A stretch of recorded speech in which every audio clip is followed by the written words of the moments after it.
₹283 एक टूटा हुआ बैग, 2 साल की बेटी, 6 महीने का बेटा। अपने शुरुआती बातों में ही मेरी इमोशनल नर्व्स को दबा दिया। मैं बचपन में आपकी मूवी देखा हूँ, बड़ा डरावनी सीन थी। तो मैं बोला कि पहले कैसे फेस करूंगा आपको। कार में आप कुछ और दिखते हैं, रील में कुछ और दिख जाता है।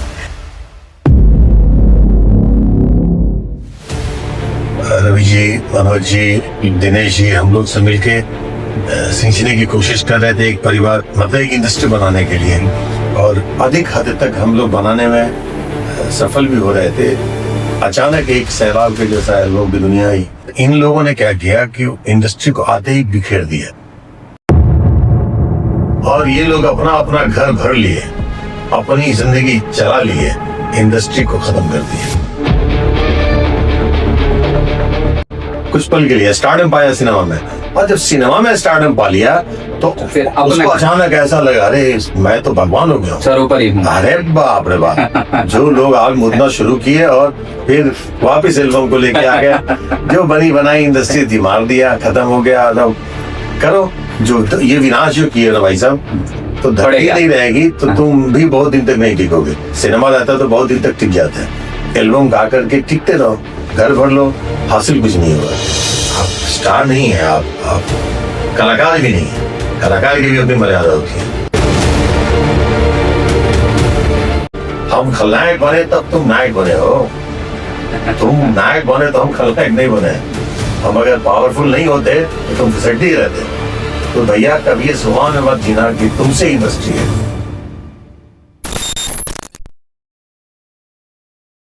वैसे तो संघर्ष की कहानियां बहुत हैं, चाहे जहां देख लो हर एक इंसान जीवन में संघर्ष में लगा हुआ है, कुछ पाने में, कुछ सपनों के पीछे, और बहुत कुछ। आज उसी एक संघर्ष की कहानी को दिखाने के लिए हम दोबारा आए हैं अपने इस पॉडकास्ट में। 283 रुपए जेब में लेकर, एक टूटा बैग, एक 2 साल की बच्ची और एक 6 महीने के बच्चे को लेकर, एक सपना लिए हुए एक इंसान सपनों की नगरी पहुंचता है जिसे हम मुंबई कहते हैं, और अपने सपनों के लिए काम करना चालू करता है। उस सफर में बहुत सारे उतार चढ़ाव आते हैं, बहुत सारे दिन देखने पड़ते हैं, बहुत कुछ देखना पड़ता है। तो चलिए उसी कहानी को आज समझते हैं और उसी कहानी को करीब से जानने की कोशिश करते हैं कि क्या ये संघर्ष की कहानी आज भी संघर्षरत है या किसी मुकाम पर पहुंची है।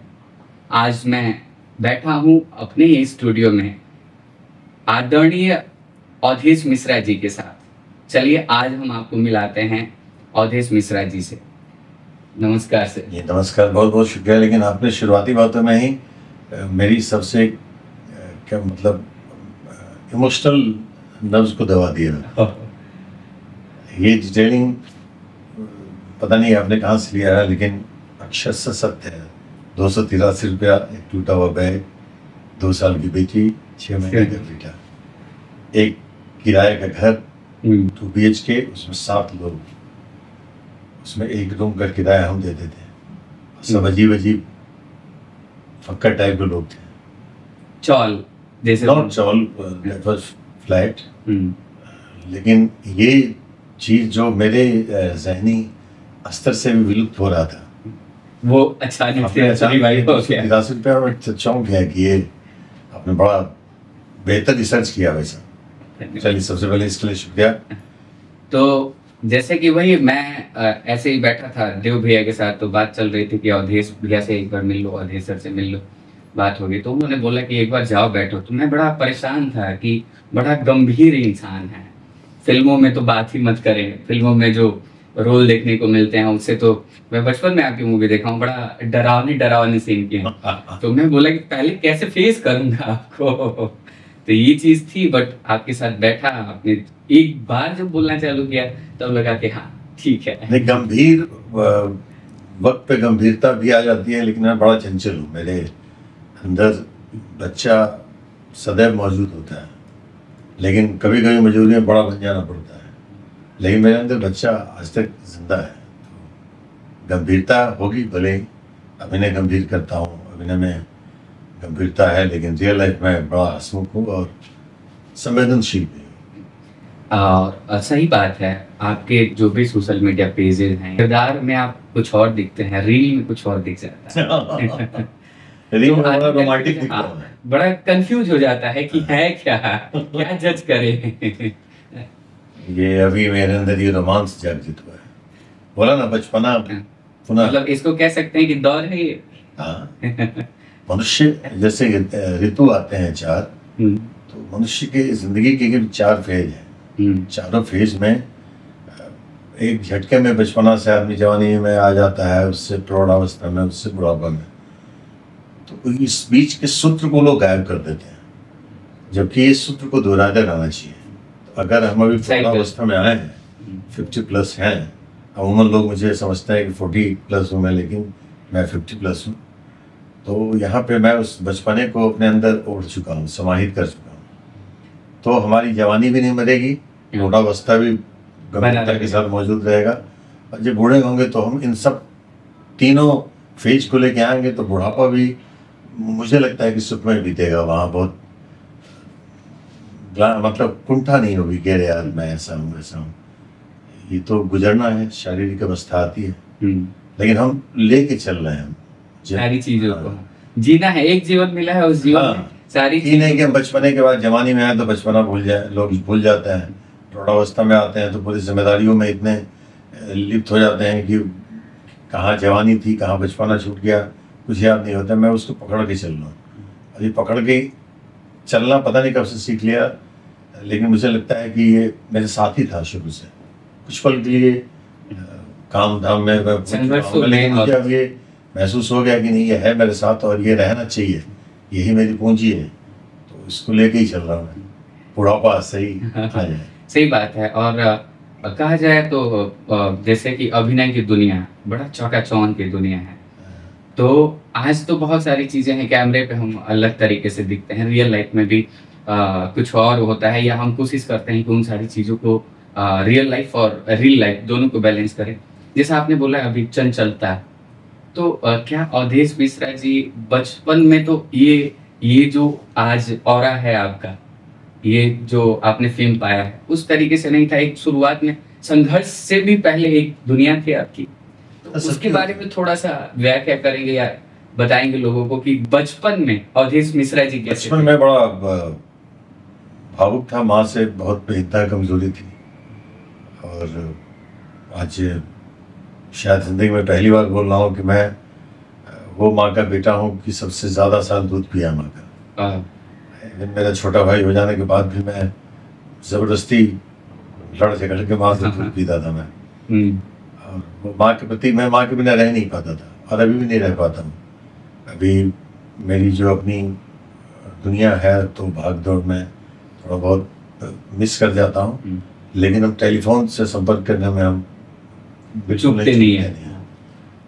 वो माँ बॉम्बे में बहुत कम रह पाती है, क्योंकि उनकी जो जड़ें हैं वो गांव में ही मौजूद हैं, तो उनको सुकून मिलता है। और वृद्धावस्था है, मैं भी चाहता हूँ कि इनको जहाँ खुशी मिले तो उन जगहों पे ही वो जाए रहे। ठंड में ले जाता हूँ, क्योंकि शारीरिक मजबूरियाँ हैं उनकी, तो ले जाता हूँ बॉम्बे। बाकी मैं चूकता नहीं हूँ, जब अवसर मिलता है, अभी भी मैं 2 बार माँ से मिलाया हूँ इस बिहार के ट्रिप में। तो ये मैं पल नहीं जाने देता हूँ जीवन से, क्योंकि ये पल हमारे लिए सबसे बड़ी धरोहर है, जिसको हमें संभाल के रखना है।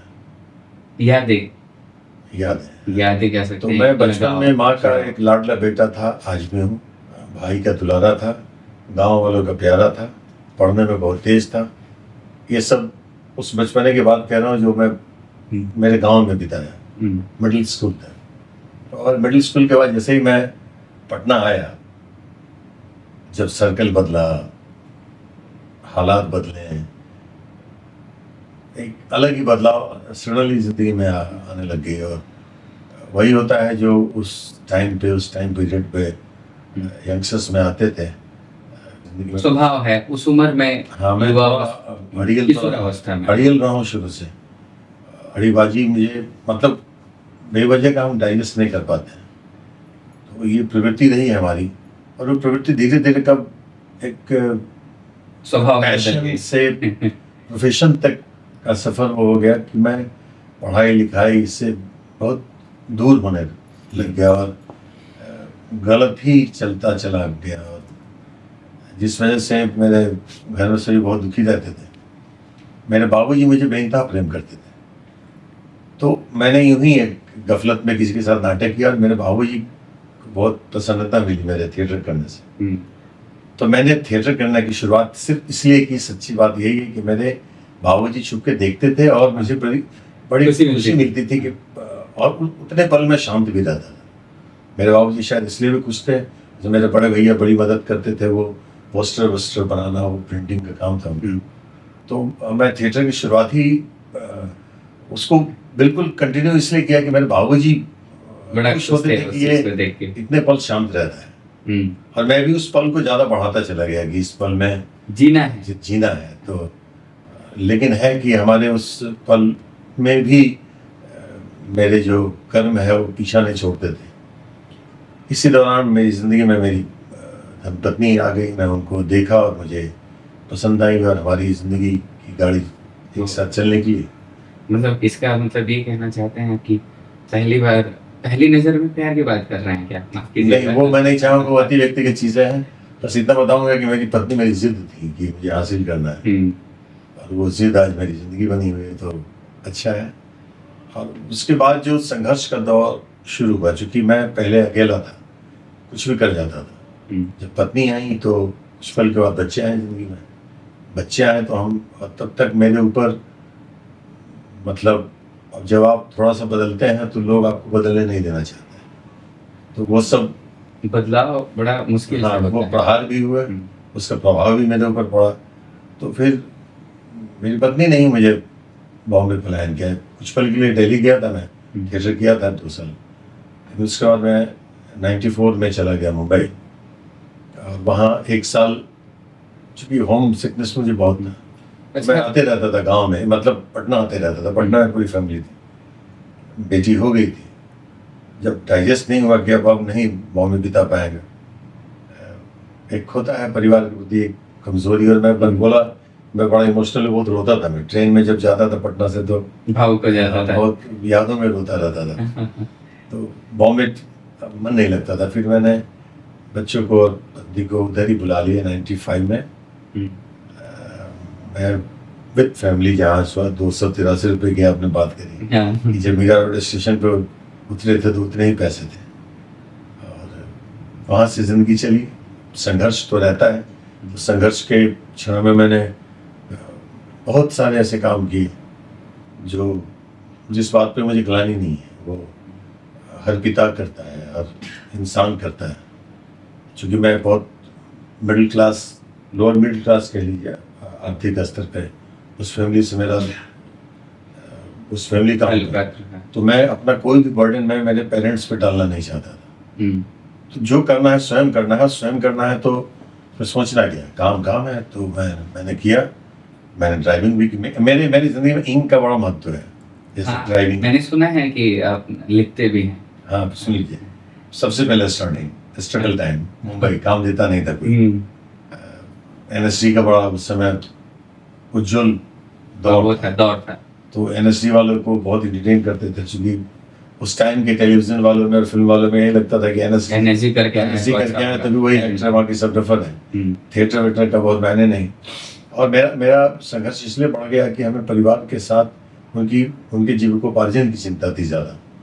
तो मैंने इनसे जुड़े हुए तमाम चीज़ें की। पहले मैंने पेंटिंग की। मैं बहुत अच्छा पेंटर हूँ। मैं पोर्ट्रेट मेकिंग करता था वो, तो पोर्ट्रेट बनाना शुरू किया, पेंटिंग किया। उसको पहले एक रेफरेंस लेकर के मैं जब आप मुंबई गए थे, मुंबई इस उम्र में, और हाँ, क्या है उस काम करने की जवानी, डराती जवानी थी, कुछ भी कर सकते थे। तो मैंने पहले पेंटिंग की, फिर सिंगिंग की। वहाँ पे बाहर में मैं उस जमाने में मुकेश की आवाज़ में बड़ा अच्छा गाना गाता था। तो सिंगिंग भी किया और फिर ड्राइविंग भी की। तो ये इंग मेरी ज़िंदगी में रहा। उसके बाद एक्टिंग आ गया। अगला आईएनजी क्या लगने वाला है? अगला आईएनजी मैं गेस करूं? बताइए। अभी आपकी कुछ मूवीज आई हैं जिसमें डायरेक्शन का भी आपका हाँ, डायरेक्शन का तो मैंने देखी हुई फिल्म Z5 पे भी है, बाबुल।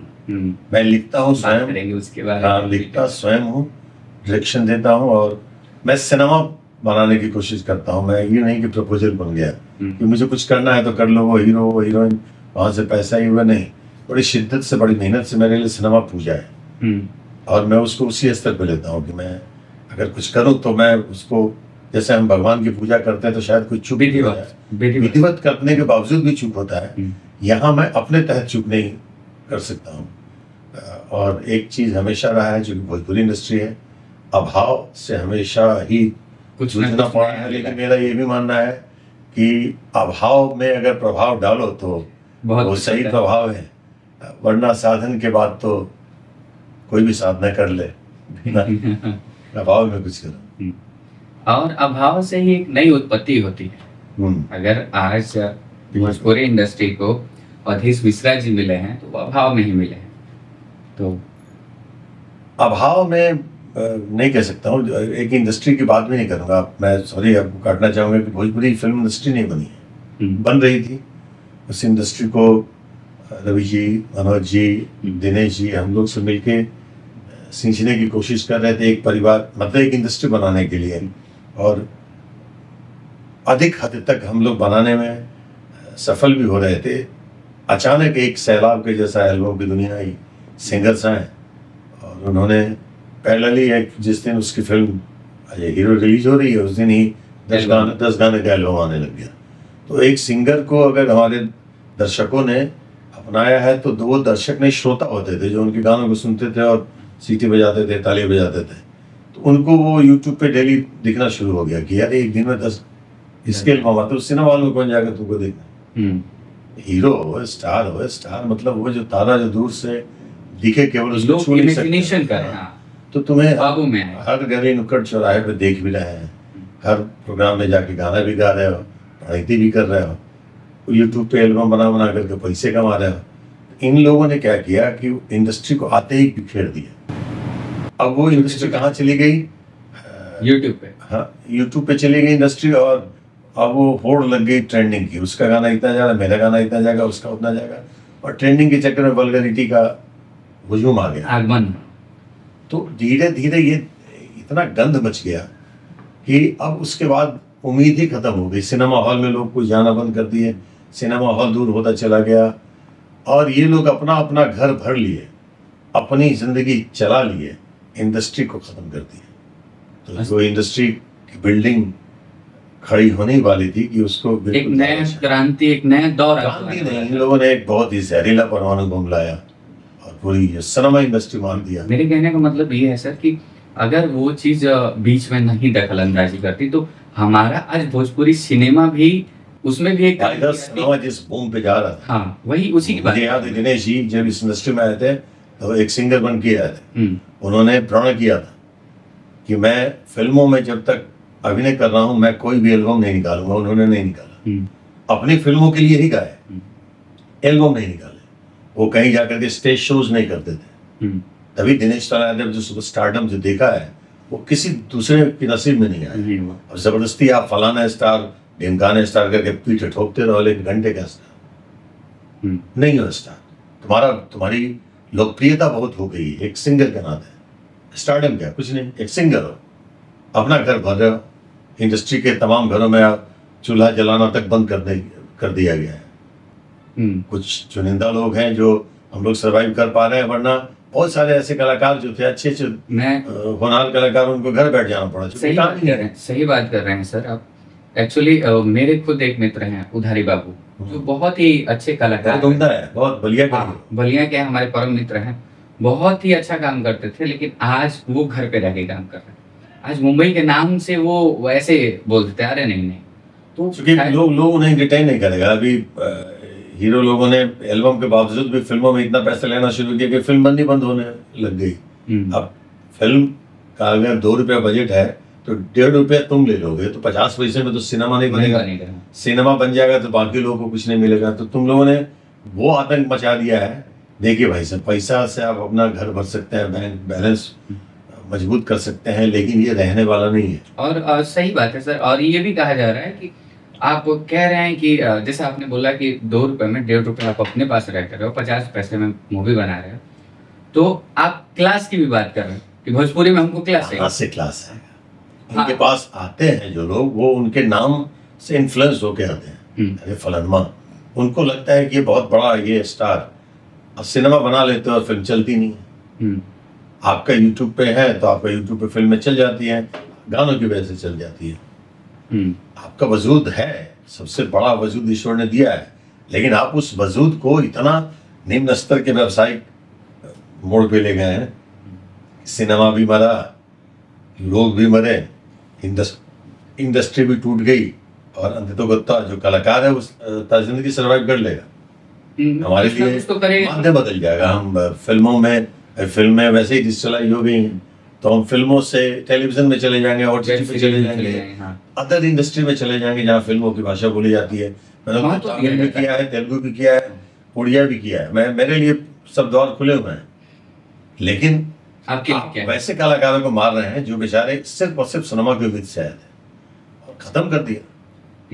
ये जो धाराशाही होते मैंने देखा ये विगत 5 सालों के अंदर, ये इतना खतरनाक खेल है जिसके प्रभाव में, जिसके जद में वो लोग भी आएंगे जिन्होंने ये नौबत लाई है। और वो जब वो आएंगे, हमारे जैसे लोग तो निकल जाएंगे, लेकिन जब वो आएंगे तो उनके लिए नीचे जमीन न ऊपर आसमान मिलेगा, क्योंकि तुमने केवल चूसा है।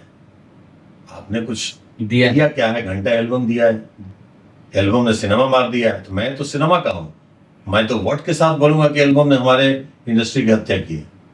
हम तो सिनेमा के दुनिया में जी रहे थे, पल रहे थे, बढ़ रहे थे। एक एल्बम की ऐसी बाढ़, ऐसा सैलाब आया कि आपने सिनेमा ही मार दिया। एल्बम तुम कर रहे होते चलता, लेकिन तो फिल्मों में आकर के स्टारडम पाए, उसके बाद भी एल्बम को सबसे ज्यादा प्राथमिकता दी। तुमने सिनेमा को कभी प्राथमिकता ही नहीं दी भाई साहब। पैसे को दिया, तूने पैसे को दिया, एल्बम को दिया, ताकि वो तेरा यूट्यूब चैनल चले, तेरा घर भरे। तूने प्रोग्राम्स किए, मरनी में गए, खपनी में गए, शादी में गए, विवाह में गए, गली नुक्कड़ चौराहे पे तुमने अपने स्टारडम की धज्जी उड़ाई, और बोलते हो कि आई एम द फलाना स्टार। नो, आप स्टार नहीं है, आप कलाकार भी नहीं है।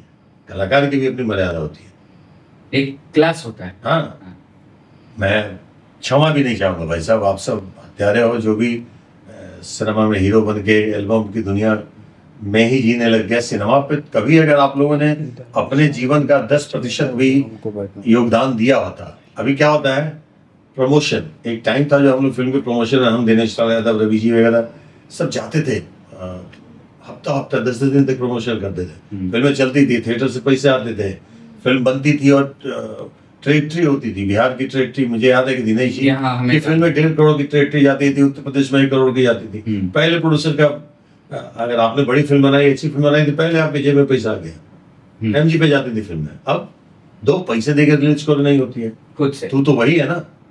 किया क्या, आए तो आपने थोड़े हफ्ते के एल्बम से आपने दूरी बनाई।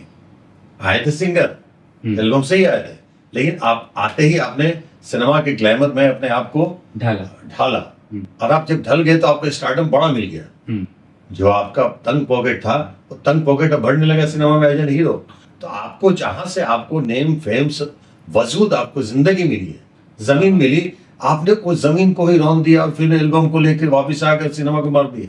ये तो वही बात हुई ना सर, जिस थाली में खाए उसी थाली में। ऐसा नहीं तो वो स्टार बन के आए थे फिल्म में, नहीं, एल्बम केवल एक सिंगर थे, आप सिनेमा में आए थे, सिनेमा ने आपको स्टार स्वागत किया, अपने हाथों पे, पलकों पे लिया, आप यहाँ पे आके स्टार बने। हम तमाम कैरेक्टर आर्टिस्टों ने आपको स्टार बनाया, सहयोग दिया तुमको। हाँ, हम लोग आपके साथ कंधे से कंधा मिला के चले, और आप जब बन गए तो हमें ही पिछवाड़े पे दुलती मार रहे। तो हम दुखी हैं, इसलिए दुखी हैं कि इंडस्ट्री बनने नहीं दिया, आप लोगों ने मार दिया, सिनेमा को खत्म कर दिया। एंटरटेनमेंट वर्ल्ड कभी खत्म नहीं होता है, प्रारूप बदल जाता है। अभी टेलीविजन आ गया, OTT आ गया, जो हुनरमंद होंगे OTT पे जाएंगे, टेलीविजन पे एक से एक शो जो है उस पे जाएंगे। तो दुनिया है, चल जाएगी, लेकिन एक जो अच्छी खासी इंडस्ट्री फल फूल रही थी, पनप रही थी, जहां से तुम भी पनपे और तुमने आकर के भविष्य बहुत बड़ा था। अद्भुत जैसे भविष्य। आज मैं कंपेयर तो नहीं करूंगा, इतना मेरी वो नहीं है हैसियत कि मैं कंपेयर करूं साउथ इंडस्ट्री अरे और भाई, सबसे तुलना होने लगी थी सुभाष के साहब, दिलीप कुमार साहब, बड़े बड़े मेकर्स आने लग गए, प्रियंका चोपड़ा आ गई, हाँ। सब लोग आने लग गए थे कि इंडस्ट्री ऐसा बूम कर रही थी। लेकिन ये सिंगर्स आए, सिंगर को ही हमारे दोष तो हमारे निर्माता का है, जो सिंगर को लेके आए कि सिंगर आएगा वो थोड़ा पॉपुलर फिल्म है पाएगा। और हाँ फिल्म चल जाएगी। हुआ भी, फिल्म चली भी, फिर वो सिंगर ने एल्बम की दुनिया को छोड़ दिया कुछ पल के लिए, स्टारडम पाया सिनेमा में। और जब सिनेमा में स्टारडम पा लिया तो फिर अपना- उसको अचानक ऐसा लगा, अरे मैं तो भगवान हो गया। सरोपर ही हूँ। अरे बाप रे बाप, जो लोग आग मुदना शुरू किए और फिर वापस एल्बम को लेके आ गए, जो बनी बनाई इंडस्ट्री थी मार दिया, खत्म हो गया। अब करो जो ये विनाश जो किया ना भाई साहब, तो धरती बढ़ेगा। नहीं रहेगी तो तुम भी बहुत दिन तक नहीं टिकोगे। सिनेमा रहता तो बहुत दिन तक टिक जाता है, एल्बम गा करके टिकते रहो, घर भर लो, हासिल कुछ नहीं होगा। अंत तो गत्ता आप देखेंगे कि आपके पास सब कुछ होते हुए भी हाथ खाली है। आज इस चीज को और मैं एक चीज के साथ इसको कनेक्ट करना चाहूंगा कि जैसा आपने कहा कि पहले एक्टिंग होती थी, लोग एक्टिंग के नाम पे आते थे, एक्टिंग करते थे, आप लोग कुछ उसके बाद आए एल्बम के साथ। आज एक ट्रेंड बन गया है कि यूट्यूब पे, इंस्टाग्राम पे इन्फ्लुएंसर आ गए। अब ये इन्फ्लुएंसर, मैं ज्यादा तो कुछ नहीं कहूंगा, मैं कुछ ऐसे बोलूंगा कि जो कुछ इन्फ्लुएंसर्स हैं वो अच्छा कर रही है लड़की, इसको ले लो फिल्म में, चाहे जो भी एक्टिंग पहले से कैरियर हो उसका नहीं हो, तो हम आप सिखा लोग वही रहे हैं। इतने कंफ्यूज हो गए हैं, इतने डरे हुए हो गए हैं कि वो रिस्क नहीं लेना चाहते हैं। एंटरटेनमेंट वर्ल्ड हमेशा से रिस्क जो लिया वही सरवाइव किया। हाँ। तो वो सोचते हैं कि इसके अच्छे फॉलोअर्स हैं, इस लड़की के, उसको ले लो, इसके अच्छे एल्बम के जरिए इसके अच्छे व्यूअर्स हैं, इसको ले लो, ताकि हमें फिल्म बेचने में, या मतलब जो भी आप फिल्म का प्रपोजल बना रहे हैं वो बेचने में आपको बहुत बाधा न लगे। आपको अगर टेलीविजन चैनल इंटरटेन नहीं करे तो यूट्यूब से कमा लो। तो लोग बिल्कुल बनाने के पहले ही कि हम 2 रुपये लगा रहे हैं तो हमें 2 रुपये आ रहा है कि नहीं आ रहा है। मतलब तो अभी आप सिनेमा की बात करना बड़ा बेवकूफ़ी होगी, सही मायने में बोलो, कि अभी हम सिनेमा की बात न करें। हम सब जीविकोपार्जन के लिए काम कर रहे हैं। हम अपनी बात, हम अपने आप को कभी शामिल नहीं किया। हम अपने तरीके से साल में एक आध फिल्म अपनी बना ही लेते हैं, जहाँ हमें आत्मीय संतुष्टि, एक प्रभुत्व का बोध होता है, ईश्वर के प्रति समर्पण का भाव बढ़ जाता है। हमें लगता है कि हमें पूजा करने के लिए कोई मंदिर नहीं जाना है, हमारे लिए हमारा काम। लेखनी, हमारा डायरेक्शन, हमारा परफॉर्मेंस, और हम साल में कुछ काम ऐसा कर लेते हैं जहाँ हमें मेरे मरने के बाद ये शर्मिंदगी ना हो कि भैया आए थे सिनेमा में किए क्या। अगर मैं 500 फिल्में किया होऊंगा तो 50 फिल्में ऐसी नहीं है जिसका नाम एक धड़ल्ले से मैं बोल पाऊँ। पहले भी फिल्मों का रेशियो वैसा ही था, बहुत लेवल तक फिल्में नहीं बनी, लेकिन जब बनने ही जा रही थी तब तक ये एल्बम का आक्रमण दौर हो है। गया, ये आक्रमण आ गया, ये लोग परमाणु बम फेंक दिए। जैसे हिरोशिमा नागासाकी में फेंक दिया था ना अमेरिका ने, वैसे ही फेंक दिया। तो सब लोग हैं अजीब से, जो जनरेशन में आ रहे हैं तो वैसे ही आ रहे हैं। वैसे यार वही मैं अभी तो वही ये बात वो कर रहा था। परमाणु अटैक था जिसके बाद जो बचे, जो मरे वो तो मर ही गए, जो बचे वो भी लंगड़े लूले हो गए, आने वाली पीढ़ी भी अब लंगड़े लूले हुए होते चले जा रहे हैं। तो दुख की बात है। हम रवि जी इसलिए है कि हम उस सिनेमा इंडस्ट्री को सींचे हैं। रवि जी सींचे हैं, मनोज जी सींचे हैं। मनोज जी, और सबसे ज्यादा इसमें रवि जी का वजूद है, दिनेश जी का वजूद है। इन्होंने त्याग करके काम किया भाई साहब, स्टारडम देखा, वो पीक का स्टारडम देखा, क्योंकि उन्होंने एल्बम को त्याग दिया था कि मैं एल्बम करूंगा ही। करके यहाँ पे आया, लेकिन यहाँ आने के बाद सिनेमा को तवज्जो दूंगा, और उन्होंने दिया, अच्छी सी फिल्म बनवाई। तो दिनेश लाल यादव का मेरे हिसाब से बहुत बड़ा योगदान है, रवि जी का योगदान है। मनोज जी तो पॉलिटिक्स में चले गए, Ravi ji being an actor आज भी अच्छे वेब सीरीज जो OTT प्लेटफॉर्म पे काम कर रहे हैं, फिल्में कर रहे हैं। वो तो आज साउथ इंडस्ट्री अलग अलग हुनर है, हुनरमंद कलाकार कभी मरता नहीं है सर। हमारे लिए माध्यम बदल जाएगा, तरीके बदल जाएंगे, मरता नहीं है। आप जो बाई फ्लूक आए हैं ना, बाई चांस आए हैं ना, बाई चांस आपको सिंगर बना दिया ईश्वर ने, बाई चांस प्रोड्यूसर ने आपको हीरो बना दिया, बाई चांस दर्शक आपको टीआरपी वो क्या बोलते हैं व्यूज देने लग गए, मिलियन मिलियन व्यूज, तो ये बाई चांस ना, एक दिन बाई चांस हो जाएगा। बाई चांस हो जाएगा, क्योंकि आप बाई चॉइस कभी रहे ही नहीं। आपने आपको तवज्जो ही उस चीज को दिया हाँ। जो आपके लिए महत्वपूर्ण था। आपने उस आपने चीज धन कमाए, आपस में आपने जातिगत तक लड़ाई करा दी इस इंडस्ट्री में, ये फलाने जाति का सिंगर है, फलाने जाति का, आजकल तो उसका यही इतना चल रहा है। मिलियन आता है, उसका इतना मिलियन आएगा, मतलब अजीब सी लड़ाइयाँ लड़ने लग गए लोग। तो मैं तो उस जिस दुनिया से आया हूँ, थिएटर की दुनिया से, शिद्दत से किया थिएटर लगा। किया, शिद्दत से सिनेमा किया। मैंने कभी उस टाइम पे ऐसे ऐसी साउथ की इंडस्ट्री से मुझे 3 फिल्म मैंने किया, उड़िया फिल्में की, लेकिन मुझे लगता था कि नहीं यार, हमारी इंडस्ट्री सही ग्रो कर रही है, अब धीरे धीरे अच्छे, मैं साउथ की इंडस्ट्री को भी उसके बाद स्केप कर दिया। स्किप कर दिया कि नहीं यार, हमारी इंडस्ट्री है, हम एकदम उसको क्या बोल सकते हैं, एकदम भक्त बन करके इस इंडस्ट्री में बने, नहीं, हमें इस इंडस्ट्री को बड़ा मतलब एक बल देना है। क्या खा के बल देंगे, परमाणु बम फेंक दिया सभी लोगों को। तो जैसे आपने ये बोला, तो आपने ये सब बताया कि ये सारी चीजें हैं, तो ये जो बदलाव हो रहा है, क्या जो सपना आप लोगों ने देखा था, क्या वो दिन दोबारा वापस आ पाएगा या नहीं?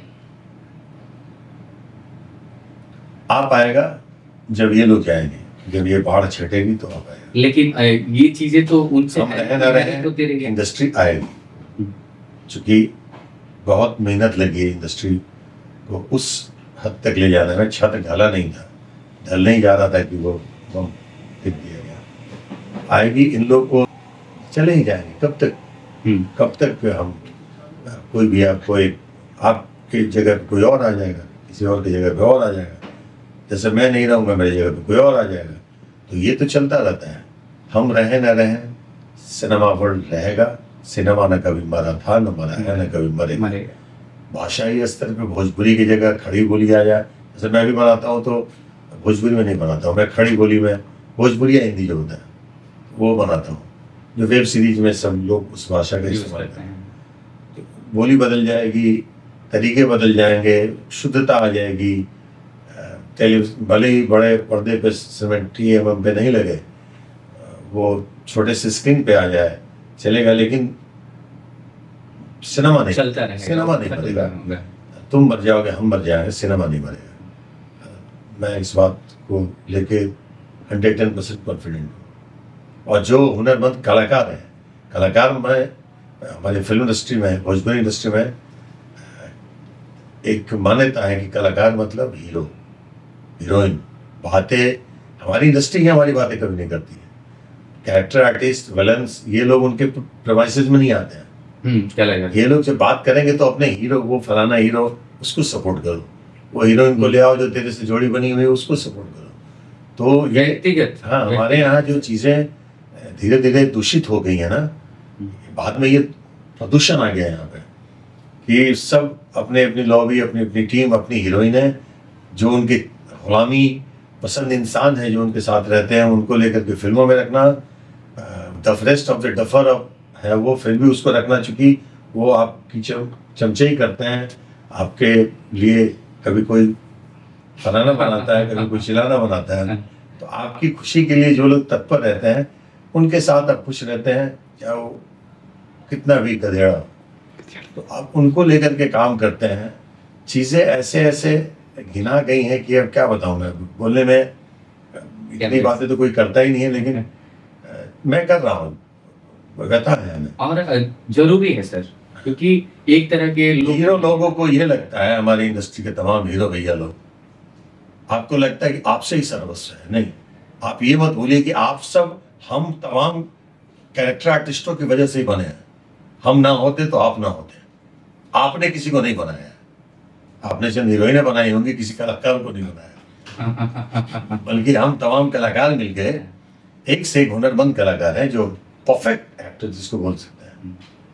सुशील सिंह, संजय पांडे, विनोद मिश्रा, मनोज टाइगर, देव सिंह, फीमेल में भी किरण यादव, रिंकू भारती, माया यादव, अनिता रावत, ये सब एक से धुरंधर कलाकार हैं। जय नीलम, तो ये सब ने मिलकर के सबको संवारा है, सजाया है।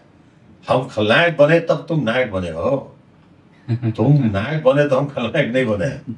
हम अगर पावरफुल नहीं होते तो तुम फिसड्डी रहते। तो भैया कभी इस गुमान में मत जीना कि तुमसे इंडस्ट्री है। इंडस्ट्री हम लोग हैं तो है, सबका अपना उतना ही योगदान है जितना आपका है। तो आप जानते हैं कि आपने कभी भी स्वयं हीरो कैटेगरी खेला हुआ है या हीरोइन, चूंकि हीरोइन से बहुत कुछ हासिल होता है। विवादास्पद चीजें बोल रहा हूँ लेकिन ये सत्य है भाई साहब, ये है, ये कड़वी बातें हैं जो घूंट आपको पीनी पड़ेगी, क्योंकि आपने अमृत चखा है तो विष में वेस्ट भी पीना पड़ेगा। सही बात है कि ये जो कलाकार हैं और आप ही की वजह से ये सारी चीजें हो रही हैं, या आपने ही जो अव्वल दर्जे के कलाकार थे उनको खत्म किया है, या उन्हें आज ऐसे दिन देखने पड़ रहे हैं कि नहीं, वो दिन ऐसे नहीं दिख रहे हैं, वो बहुत सुखी हैं, सब हम लोग काम कर रहे हैं। आप ये इस गुमान गलत फहमी में न जिए कि हम लोग काम नहीं कर रहे हैं। काम तो ईश्वर देते हैं, करना हमें शिद्दत से, हमारी अपनी शिद्दतता सामने आती है। हम सब काम कर रहे हैं, लेकिन हमने इस इंडस्ट्री में, टू बी वेरी फ्रैंक, कभी किसी हीरो की जुबान से किसी कैरेक्टर आर्टिस्ट की तारीफ सोशल लेवल पे करते हुए नहीं। जब सिनेमा की बात करते हैं तो चंद हीरोज ही अपनी अपनी अपनी पीठ को दबा लेते हैं, उनको हाँ न किसी कैरेक्टर आर्टिस्ट की, न किसी विलन्स की, कभी कुछ कोई बातें नहीं। रवि जी करते थे, रवि जी बहुत करते थे। मैं बहुत ईमानदारी से बोलूंगा कि रवि जी कल भी करते थे, आज भी करते हैं। क्योंकि सिनेमा, क्योंकि रवि जी सिंगर बन के नहीं आए हैं, वो एक्टर ही है, और एक्टर को समझ सकता है। आप सिंगर बन के आए, इसलिए आपको आपकी समझ से हम लोग बहुत परे हैं। अनुभव नहीं, नहीं, आपकी समझ में नहीं आते हैं। हाँ, क्योंकि हम वो चीज़ हैं जो आपकी समझ से ऊपर है। आपको बस अपने तमाम इर्द गिर्द चमचे ही नजर आने वाले हैं कि आपको झूठी इज्जत वाहवाही करवानी है, तो हमसे तो झूठी उम्मीद ना रखना भैया कि हम झूठी आपकी वाहवाही करें। अच्छा करोगे गले लगाऊंगा, बुरा करोगे बोल दूंगा, क्योंकि तुमसे जिस प्रोफेशन से हम जुड़े हैं, अभिनय, सिनेमा, उसमें तुम्हारे बाप थे, बाप हैं और बाप ही मरेंगे। अहंकार नहीं है, ये मेरा आत्मविश्वास है। कल भी थे, आज भी हैं, कल भी। और मैं अकेले की बात नहीं कह रहा हूँ, ये तमाम कैरेक्टर आर्टिस्ट की बात कह रहा हूँ, मैं सबकी तरफ से ये बात कह रहा हूँ। हर एक की कहानी है, या हाँ, हर एक की। देखिए, व्यतीत जितना मैं हूँ उतना दूसरे भी होंगे, लेकिन दूसरा कुछ हद तक अपने आप को कॉम्प्रोमाइज संकीर्ण कर लिया है कि चलो ठीक है यार, क्यों क्यों हम सच्चाई किसी को बोले। लेकिन आत्मा हमारे उन कलीग्स की भी जानती होगी कि वो गलत कर रहे हैं, अंदर से टूट रहे हैं, क्षुब्ध हो रहे हैं, बोलते नहीं हैं।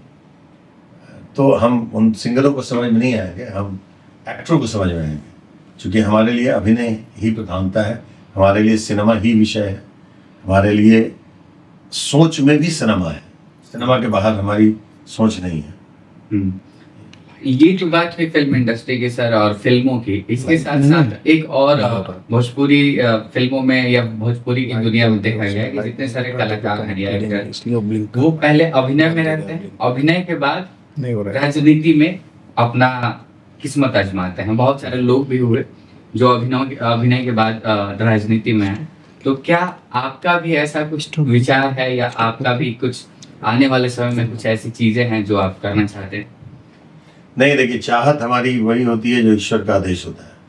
हम जो चाहते हैं वो होता नहीं है, जो नहीं होता है वो मतलब बिना चाहे कुछ मिल जाना। जैसे अभी रिसेंटली मेरे साथ एक घटना घटी कि प्रशांत किशोर जी के यहाँ से मैं जन स्वराज पार्टी में, और इत्तेफाकन बिहार में ही थे हम, हमारी एक बेहतर मुलाकात हुई और हम भारत तारीख उनसे प्रभावित हो गए और पार्टी ज्वाइन कर ली, जन स्वराज। वही बात है कि मुझे जहाँ तक पता है अवधेश मिश्रा जी किसी इंसान से जल्दी प्रभावित नहीं होंगे। नहीं, लेकिन मैं उनसे प्रभावित हुआ क्योंकि उनका व्यक्तित्व तो बहुत कुछ कहता है, उनकी सोच बहुत ही सार्थक है, उनके जो कदम है बहुत सकारात्मक है। और क्योंकि आज के डेट में राजनीति में इतनी नकारात्मकता आ गई है, इतने गाली गलौज, इतना खींचातानी, वो उसकी चड्डी खोल रहा है, वो उसकी चड्डी खोल रहा है। तो शांत किशोर जी कभी किसी की चड्डी नहीं खोलते हैं, वो अपने चड्डी को संभाल के पकड़े हुए हैं, चलते हैं बड़े इत्मीनान से, बहुत तल्लीनता से। राजनीति है तो आपको थोड़ा बहुत झूठ सच बोलना पड़ता है, ये मैं नहीं जानता हूँ। मैं अभी राजनीतिज्ञ हुआ नहीं, मैं केवल राजनीति पार्टी को ज्वाइन किया हूँ, उनके आइडियोलॉजी को लेकर के ज्वाइन किया हूँ। और ये भी सत्य है कि मैं खलनायक हूँ, इसलिए शायद रियल लाइफ में नायकों की पलक है, तो मुझे लगा कि वो है। बाकी तो अभी हमारे पहले कदम है, तो इसलिए राजनीति के विषय में बहुत बातें नहीं करता। लास्ट सवाल राजनीति को लेकर मैं पूछना चाहूंगा कि जैसा आपने कहा कि प्रशांत किशोर जी की जो जन स्वराज पार्टी है उसको आपने ज्वाइन किया, तो क्या प्रशांत जी के आने से, बहुत सारी पार्टियां हैं बिहार में, पहले भी बहुत सारी राजनीति, तो क्या प्रशांत किशोर जी के आने की वजह से बिहार में एक नया बदलाव आएगा, एक नया रूप में बिहार उभरेगा क्या? आपको क्या लगता है? विश्वास तो है, नहीं विश्वास होता तो हम मुझे मेरे ईश्वर वहां नहीं ले जाते। क्योंकि हम अगर अपनी सोच, अब मेरी चाहत के तहत गए होते तो सोचते कि चलो ये मैंने चाहा है, ये मैंने सोचा है, मेरा कदम बढ़ा है। एक ये सब सरप्राइजिंग तरीके से वहाँ से सडनली कॉल आया और मेरे पास भी वक्त मिल गया, मैं भी यहाँ से पटना चला गया, एक बेहतर मुलाकात हुई हमारी, और उनकी आइडियोलॉजी, उनकी बातें, उनका ये कहना कि आप भारत को ज्वाइन कर लीजिए, और मुझे लगा कि ज्वाइन कर लेना चाहिए, और वो कदम भी बढ़ गया, मैं ज्वाइनिंग तक पहुँच गया। और तो मुझे लग रहा है कि ये शायद ईश्वर की सोच है। ईश्वर की सोच को तो हम नकार सकते नहीं। होता क्या है कि मैंने पहला कदम बढ़ाया कि मुझे आपके पास जाना है, आप कास्ट के लिए मेरे पास आए हैं, ये आपकी चाहत थी, आपकी सोच थी, हाँ। लेकिन हमने कभी नहीं ये सोचा कि मैं पॉलिटिक्स में इस तरीके से चला जाऊंगा। तो वो हो गया तो बजरंगबली और भोलेनाथ के मैं भक्त हूँ, परम भक्त हूँ। मुझे ईश्वरीय शक्ति पे बहुत ही विश्वास है। तो मुझे लगता है कि जो करते हैं ईश्वर करते हैं, और अगर वो करते हैं तो बेहतर ही करते हैं। तो सर, जैसे आपने बोला कि आप पार्टी ज्वाइन कर रहे हैं, तो पार्टी ज्वाइन करने के बाद क्या अभिनय में कोई बदलाव आएगा क्या? नहीं, जैसे कि एक इंसान एक काम में पारंगत होता है, अब बीच में पॉलिटिक्स भी आ रही है, तो कुछ समय आपका वहां जाएगा, कुछ समय अभिनय में। पॉलिटिक्स क्या हो, कोई जहर थोड़ी है, दलदल भी नहीं है वो। मैं बिहार का रहने वाला हूँ, उत्तर प्रदेश बिहार के हर पहला लेते ही पॉलिटिक्स सीख के आते हैं, जो कहावत है। तो ऐसा नहीं कि पॉलिटिक्स में जाने से, बल्कि मेरे अभिनय में और परिपक्वता आ जाएगी, समाज से ज़्यादा जुड़ने का अवसर मिलेगा। मैं जितना समाज से जुड़ूंगा, लोगों को, विभिन्न तरह के लोगों से मिलूंगा, तो वो विभिन्न तरह के लोगों का जो अनुभव है, उनकी जो बातें हैं, मुझे डिफरेंट कैरेक्टर से जोड़ देगी, और मैं सिनेमा में उसका बखूबी इस्तेमाल करूँगा। तो मेरे लिए सिनेमा में और भी मजबूती अवतरित हो जाएगा एक रियल दुनिया में। देखते हैं अभी, ये अभी जैसे जब से पॉलिटिक्स में आए हैं, उनके अभिनय में जो निखार आया है, रुझान है, चार चांद लग गए हैं। और ये स्वाभाविक है, चूंकि आपको डिफरेंट टाइप ऑफ पीपल से आपका सामना होता है। तो जितने लोगों से आप जुड़ेंगे, जितने लोगों से आपका सामना होगा, उतना ही आप में निखार आएगा, आंतरिक विकास आएगा, आंतरिक निकास आएगा। तो निखार अब तब अभिनय में तभी आता है।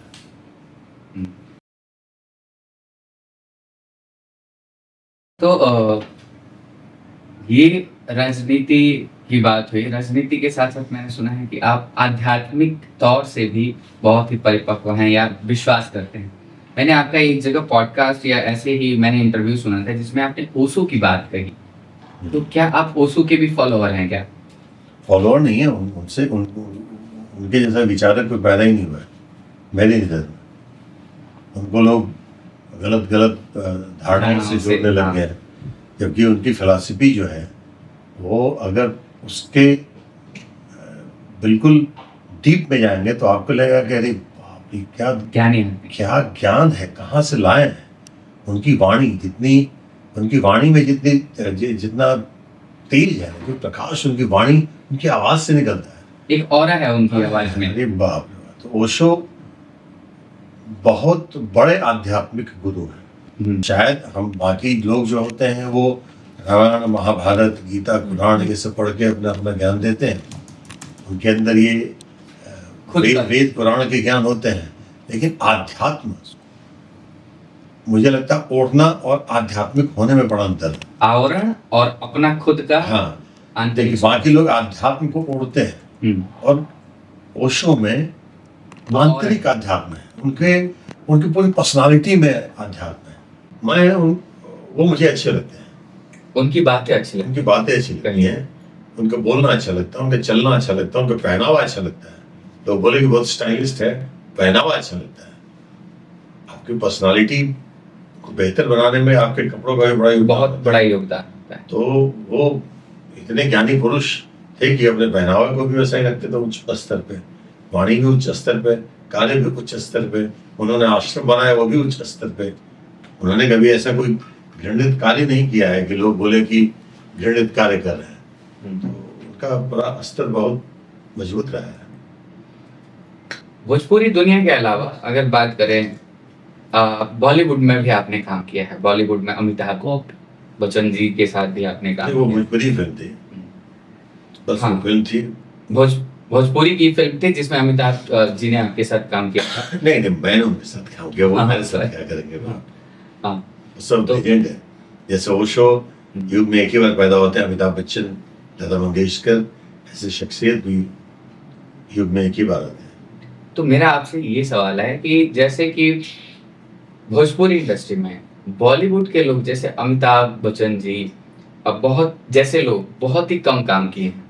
जैसे कि अजय देवगन जी भोजपुरी में एक मूवी में काम किए, फिर आप जिस मूवी में थे उसमें अमिताभ जी भी काम किए। तो क्या भोजपुरी में हम भोजपुरी के लोग हम चाहत रखते हैं कि हम चले जाएं बॉलीवुड में, हम काम करें साउथ में, तो क्या कारण है कि बॉलीवुड के लोग जो हैं वो भोजपुरी में काम करना नहीं चाहते? ठीक, तो अमित जी भी भोजपुरी में काम नहीं किए, वो अपने मेकअप मैन दीपक सावंता जी के साथ किए, और वो तब किए जब सिनेमा इंडस्ट्री पनप रही थी। उस समय उस दौर की बात अमित थी। जी ने सोचा कि भोजपुरी बना रहा ही है, उन्होंने दीपक सावंता जी के साथ मराठी भी किया। तो वो दीपक सावंता जी उनका मेकअप मैन है, उनका बहुत ही स्नेह रहा है दीपक सावंता जी से अमिताभ बच्चन जी का। सबसे ज्यादा वक्त तक साथ अमित जी के वही रहे हैं। तो उनकी प्रोड्यूस की हुई फिल्मों में उन्होंने अभिनय किया है, ये नहीं कि किसी और दूसरे की फिल्म में अभिनय किया। उन्होंने पान खाए सिंगिया मार फिल्म में सुजीत कुमार जी के कहने पे किया था, और उस समय भोजपुरी प्रॉपर इंडस्ट्री थी। मैं जिस समय पान खाए सिंगिया मार, धरती मैया, तो वो टाइम अलग था। और अभी तो उन्होंने अपने मेकअप मैन प्रोड्यूस की फिल्मों में किया, क्योंकि भोजपुरी का स्तर धीरे धीरे पनप रहा था, बढ़ रहा था। उसी समय की बात कह रहा हूँ जिस समय एक बहुत ही क्रूरल स्तर पर परमाणु बम एल्बम गिरा था, था। और सब हीरो सिनेमा सब हो गया। तो उस समय की बात है, अजय देवगन भी उस समय आए थे फिल्म में। तो क्या अब नहीं वो बॉलीवुड के नहीं लोग आएंगे, अभी नहीं, नामी बिल्कुल नहीं आएंगे वो लोग क्या करेंगे, जैसे हमारे सिंगरों का इस्तेमाल हो रहा है ना अभी हिंदी फिल्मों में। पवन जी के गाने भी बड़े हिट हो गए। मैं बहुत सारे गाने। आई नहीं फिल्म इस तरह का। पवन जी चूंकि अद्भुत सिंगर है, उनकी वाणी, मतलब ये भी सत्य है कि पवन सिंह जैसी आवाज भोजपुरी में तो किसी की नहीं हुई। वो सरस्वती का वास है उनकी सरस्वती आवाज में। पवन जी के गले में वास कर चुकी है। लेकिन अगर पवन सिंह जैसे लोग, खेसारी जैसे लोग, ये दो जो है ना, पवन जी और खेसारी जी, एक ट्रेंडिंग स्टार और एक पावर स्टार, ये चाहेंगे तो इंडस्ट्री बदल सकते हैं, बना सकते हैं, लेकिन नहीं चाहेंगे। चाहने की आवश्यकता नहीं है। इनका घर भरा हुआ है, मन भरा हुआ है, तल्लीन है अपने धन में, अपने खुद के जीवन में। हाँ, तो धन और जीवन में तल्लीन है। तो सिनेमा तो तपस्या है ना सर, सब तपस्या कर भी नहीं पाए, इसके लिए तपस्या। लेकिन मैं तो ये सुना हूँ कि कुछ जो लोग हैं वो बोलते हैं कि भोजपुरी हमारा सब कुछ है, भोजपुरी के लिए कुछ भी। तो भोजपुरी क्या है, ये कौन बोला? कौन बोला? जैसे कि कुछ लोग हैं जिनका अरे भैया, भोजपुरी गा के, भोजपुरी को सड़ा करके आप गाते हो और भोजपुरी गाने से आपको पैसे बढ़ रहे हैं, तो वही आपके लिए सब कुछ होगा। अब हिंदी में जाओगे कि लगातार हम हिंदी के रेगुलर सिंगर के जैसे गाएं, तो कहाँ घंटा कोई नहीं एंटरटेन करेगा। कोई आपको एक चम्मच तड़के के तहत आपको डाल लेगा अपनी फिल्म में, क्योंकि आप बहुत बड़े नाम हो गए, बहुत बड़ा आपका फेम है, आप फलाने स्टार है, आप ढुमकाने स्टार है। लेकिन आप नहीं कहे भोजपुरी ही मेरे लिए सब कुछ है, तो ना कहा तो कहाँ ही वही सबसे बेवकूफ बना के सुना करके पैसा कमा के बात क्या कर। अच्छा, एक चीज और, जैसे कि आज भोजपुरी इंडस्ट्री में फिल्मों की बात करूं और कुछ लोग कुछ सेगमेंट की बात करूं भोजपुरी में, तो आजकल जातिवाद, जैसा आपने कुछ समय पहले बोला कि जातिवाद भी आ गया हमारे भोजपुरी इंडस्ट्री में, तो ये जातिवाद बनाने वाला ऑडियंस है या जो अभिनय में जुड़े देखिए हुए हैं? सिंगरों की दुनिया को मैं जैसे जैसे जानने लगा हूँ, कोई भी सिंगर हो, ये फिल्म भी एक सिंगर ही हीरो है उसकी कर रहा हूँ, तो ये सिंगर्स जो होते हैं ना, ये सिंगर्स अपने सोशल मीडिया को एक्टिव रखने के लिए अपने अपने लोग, बेरोजगार लोगों को छोड़ के रखते हैं। स्लीपर सेल्स की तरह। स्लीपर सेल्स के, हाँ बहुत सही नाम है। ये तमाम स्लीपर सेल्स कोई जाति के नाम पे आते हैं, कोई प्रभाव के वजूद से आते हैं, आजकल तो नया वजह से ट्रेंड आते चला है, हैं, भैया जी। हाँ कोई पैसे के वजह से आते हैं। तो ये जितने स्लीपर सेल्स है अलग अलग वजहों से आते हैं। तो ये स्लीपर सेल्स के लिए वो जो है उसका सिंगर हीरो, तो वो उनके लिए बहुत बड़ा आदमी हो जाता है, उनके लिए सब कुछ वही हो जाता है। तो उनके ऊपर कोई आंख उठाएगा तो ये लोग गरियाना शुरू करेंगे।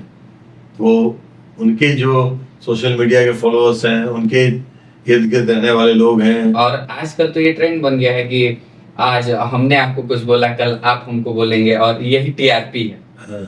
आज का ऐसा। लेकिन ये जातिगत स्तर पे बड़ा घृणित हो गया है, तो अच्छा नहीं लगता है स्पेशली। तो इसमें हिस्सेदारी, मुझे लगता है कि हिस्सेदारी उन्हीं का नहीं है, जो ऑडियंस है, जो दर्शक नहीं बोलो सर प्लीज, क्षमा चाहता हूँ, दर्शक नहीं है हमारी भोजपुरी में, दर्शक नहीं है, श्रोता है। श्रोता। तो दर्शक बोल करके दर्शकों के का अपमान न करिए आप। दर्शक मैं समझ गया सर नहीं। आप क्यों बोल रहे हैं। अभी सब श्रोता बन गया। हाँ, श्रोता सुनता ही है बस। हाँ। तो आज तो मैं, जैसे कि ये पॉडकास्ट जब शुरू किया तो मैं सोचा था कि अवधेश सर, जो आपके पूरे जीवन के बारे में जाना जाएगा, लेकिन ये जो पॉडकास्ट है एक तरफा जाने लगा, एक तरफा मतलब। जीवन को क्या जानना है, जीवन तो मेरी खुली किताब है, सब जानते हैं, कई इंटरव्यू लोगों ने सुने हैं। जीवन जो मिला है वो कितना सार्थक है, कितना निरर्थक है, ये जानना आवश्यक है। हम कितने सकारात्मक है, कितने नकारात्मक है, ये मेरे लिए मायने रखता है। बाकी जीवन क्या जानना है, जीवन तो सबको मिलता है। एक पुत्र बन के दुनिया में आते हैं, भाई बनते हैं, पिता बनते हैं, नाना बनते हैं, दादा बनते हैं, और निकल लेते हैं दुनिया को छोड़ के। मेरे में एक जो मेरे जीवन के बारे में जानना है, तो मेरा जीवन का एक प्रमुख बिंदु है पशु प्रेम। हाँ, चूंकि मेरा ये मानना है कि धरती उन पशुओं के लिए बनी है और हमें उनकी सुरक्षा, उनकी रक्षा, उनकी देखभाल के लिए ईश्वर ने हमें जमीन पर भेजा है। पहले भी इंसान नहीं आए थे, पहले जीव जंतु ही आए थे। हम तो बहुत बाद में भेजे गए कि हम इन लोगों की देखभाल, इनकी सुरक्षा करें, इनको इनकी दुनिया में इनको सुरक्षित कैसे रखें। और बाई नेचर वो पशु जो लोग होते हैं जंगल में जो रहते हैं, वो बाई नेचर शिकारी होते हैं, लेकिन हम इतने दरिद्र शिकारी हो गए, जो भी हो गए हैं। दरिद्रता के स्तर पे हर जानवर को मार के खाना शुरू कर दिया।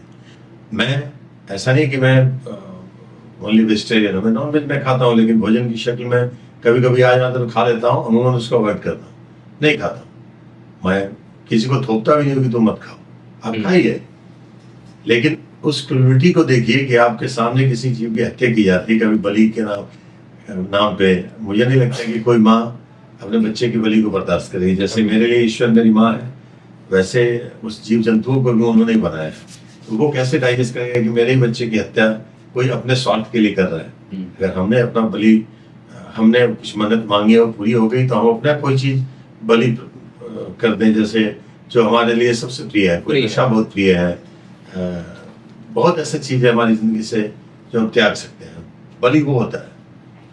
कुर्बानी का सही मायने वो होता है कि आप कुर्बान उन चीजों को कर दिए जो आपके जान के बराबर है।